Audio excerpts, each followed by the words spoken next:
এটি বিশেষ দিন 14 ফেব্ৰুৱাৰী। এই দিনটোতে আমাৰ মাজলৈ আহিছিল আৰভি। সেইবাবে ভাবিলোঁ মন্দিৰত সেৱা এটা জনাই দিনটো আৰম্ভণি কৰোঁ।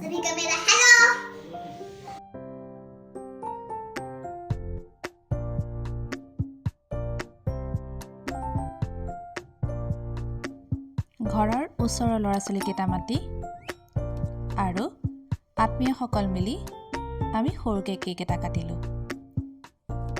দিনটোলৈ যে তাইৰ কিমান অপেক্ষা। ককা আইতাকৰ লগত থাকিলে কিমান যে ফূৰ্তি পায় তাই।